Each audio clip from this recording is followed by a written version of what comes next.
पूर्व विदर्भातल्या 4 जिल्ह्यांमध्ये आज पावसाचा रेड अलर्ट। भंडारा, गोंदिया, चंद्रपूर आणि गडचिरोलीत विजांच्या कडकडाटासह जोरदार पावसाचा अंदाज। ओएसिस फर्टिलिटीच्या तज्ञांनी IVF उपचार पद्धतीद्वारे 1 लाखांहून अधिक जोडप्यांना मातृत्व प्राप्तीचा आनंद दिला आहे। मोफत अपॉइंटमेंट बुक करण्यासाठी आजच संपर्क साधा। परभणीच्या काही भागात जोरदार तर काही ठिकाणी संततधार पाऊस। अनेक दिवसानंतर जिल्ह्यामध्ये पावसाचं आगमन।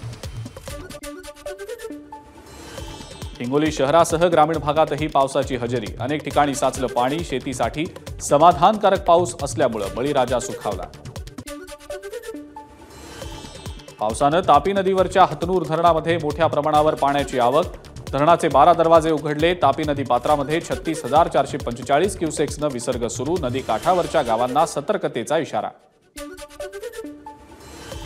रायगडमध्ये पावसाचा जोर कमी झाल्यानं अनेक नद्या इशारा पातळीच्या आत। गेल्या 3 दिवसांपासून अनेक नद्या दुथडी भरून वाहत होत्या।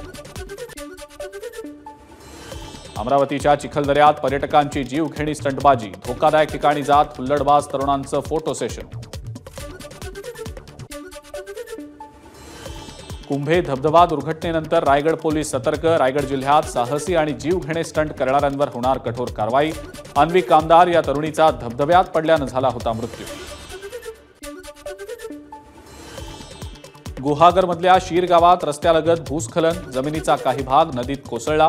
पावसाचा जोर वाढल्यास शीर गावातील वाहतूक बंद होण्याची शक्यता। पावसामुळे कल्याण नेतिवली टेकडीवरच्या 5 घरांच्या भिंती कोसळल्या। दुर्घटनेमध्ये एक महिला किरकोळ जखमी। घरांचं मोठं नुकसान। नागपुरात नाग नदीला लागून असलेल्या घराची भिंत कोसळली। कॉर्पोरेशन कॉलनीतली घटना।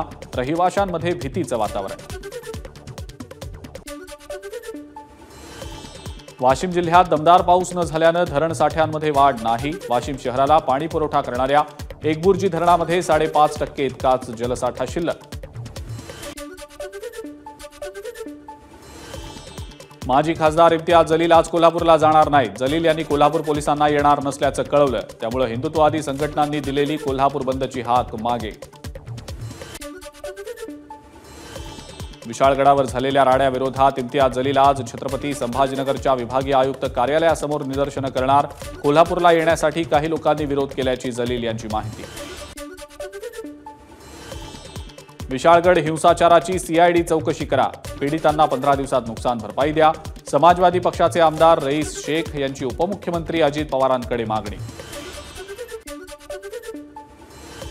पूजा खेडकरची आई मनोरमा खेडकर यांना रायगडमधून अटक। कोर्टानं सुनावली 3 दिवसांची पोलीस कोठडी। मनोरमा खेडकरांवर जीवे मारण्याचा गुन्हा दाखल। खेडकरांच्या अडचणीत आणखी वाढ होण्याची शक्यता। अटक टाळण्यासाठी दिलीप खेडकरांचा पुणे सत्र न्यायालयात अटकपूर्व जामीन अर्ज।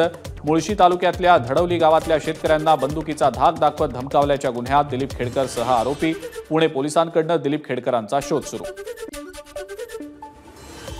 मनोरमा खेडकरांना अटक। मात्र खेडकर कुटुंबियांकडून आम्हाला धोका। मनोरमा खेडकर यांनी धमकी दिलेले शेतकरी कुलदीप पासलकरांची प्रतिक्रिया।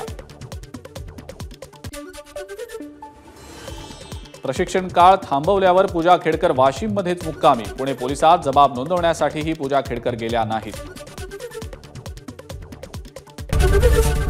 ABP माझा, उघडा डोळे बघा नीट।